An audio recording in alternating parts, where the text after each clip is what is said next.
to change? Well, since we have a veteran of the 1971 war, so he would tell you, but I have a vivid recollection both of 65 and 71. In 71, I was in first year college, and I vividly remember the directions given about the blackout. About in those days, it was quite primitive. You had to put newspaper on your windows.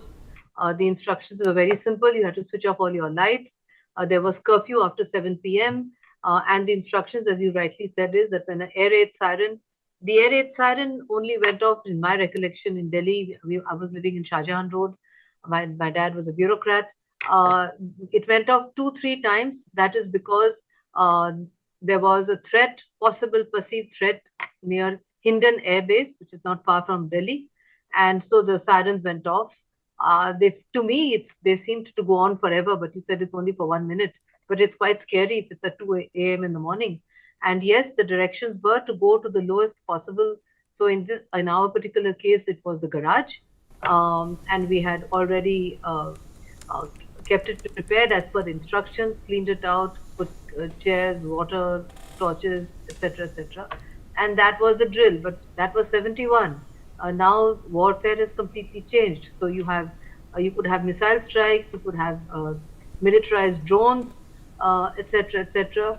It all depends on how much ammunition the enemy has, because we softened him up by stopping water into Pakistan Punjab.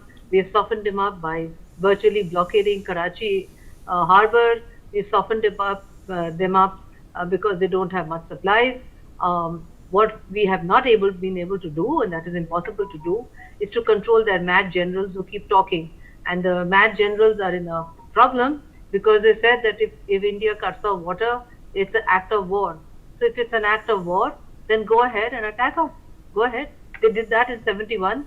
They did that in 65. We have never attacked Pakistan. It is always Pakistan has attacked India. And as the famous saying goes, and we've said it often in your shows, Vineet, the Pakistan army, unlike the Indian army, is famous for one thing. They always lose wars and win elections. Ours is the opposite. So our army always wins all wars. So we will see what happens. But it's a good idea to have the drill because India is a very young country.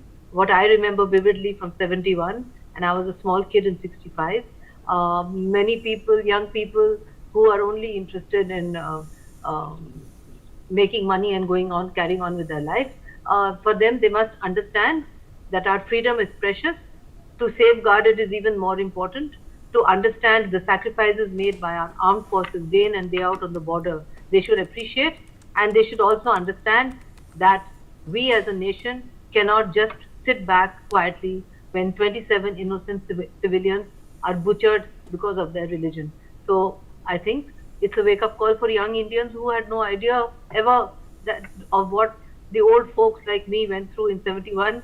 And I was very, very young in 65, but definitely the tension which comes because there's a curfew, it's dark, you have torches, you have a feeling of uncertainty. That is something you have to go through it to understand what it means. So I am sorry that the young folks in India have to go through it, but maybe it's an important lesson to remember, as Gandhiji said, that the test of freedom is always to safeguard it.